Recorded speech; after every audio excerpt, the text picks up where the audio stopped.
khona emakhaya ngiyabingelela emagumbini amanomhlaba. Ubingelako usithunywa senkosi uDlamini. Umbukelo khona ekhaya, izinto ziyalungiswa ukuze zilunge umbukelo khona ekhaya. Lungisa idlozi lakho umbukelo khona ekhaya, ulungise isithunywa sakho, ungene emanzini, ufakwe empophomeni, ufakwe ezibeni.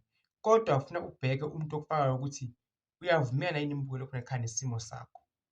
Ngoba abantu abaningi sibabona abantu abaningi bangena emanzini, bafaka abanye emanzini, agijime into ofuna ukungena emanzini kanti lo muntu omfakayo akaqondene nedlozi lakhe, alihlangene nedlozi lakhe. Umbukelo khona ekhaya, hlala phansi, into emimoya uyifune kahle, uyilandele kahle futhi ungayijahi ngoba kunabantu ekungamelanga babe bhizi ngemithi, mhlampe bebhizi ngani? Ngeyiwasho, namakhandlela, nempepho, nokuya entabeni, nokuzila, nokuthandaza. Bese khona abantu ekumele bafunde ini? Imithi, bazi amagobongo, babe izangoma, babe izinyanga umbukelo khona ekhaya. Asiphiwanga ukufana nokwelapha khona emakhaya, singabantu ney'thunywa ezingafanani, amadlozi ethu awafanani, kepha ngithi umbukelo khona ekhaya sukumela impilo yakho, izinto zilungiswe emhlabeni. Okunye kuze kudinga ukuthi ukufoste umbukelo khona ekhaya. Uma ungakufosti akukwazi ukuphumela, ungathi mina uNkulunkulu ukhona, mina kumele ngiphuphe ukuthi kumele ngenze njani, mina bakithi bangikhombise, abakukhombisi konke. Kwesinye isikhathi kudinga ukuthi kube nguwe osukuma phansi, ucala indlela, babone ukuthi kubhekwa le, bese-ke sebakulekelela umbukelo khona ekhaya.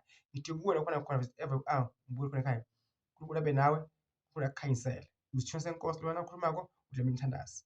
Ngithi mina kuwe, amasiko akini ungawashintshi.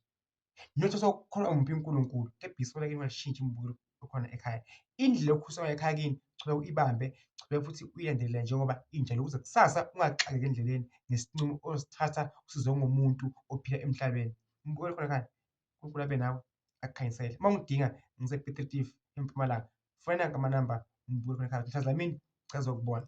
La ekhaya uyofika khona, sikuhlolele, sikusize. Zikhona iwasho online, siyahlola 200 rand, phinde futhi sifake iwasho courier guy zifike kuwe. Iy'washo ezifike ugeze ngazo, uthole umsebenzi, uphumele empilweni yakho, uchele ekhala kini, uthole isikhundla, uthole umsebenzi. But uma sesihlolile sabona ukuthi wena yikuphi inkinga, ungasizakala kanjani, futhi la ekhaya ungafika sikugeze, sikufuthise umbukelo okhona ekhaya. Uphume ujabulile, uhambe utshela bonke abantu, hayibo lapha kuyaphilwa ngoba akusimi mina engedwa engiphilisa abantu, sibaningi. Umuntu uya lapho kuvuma khona ini? Inhliziyo yakhe khona.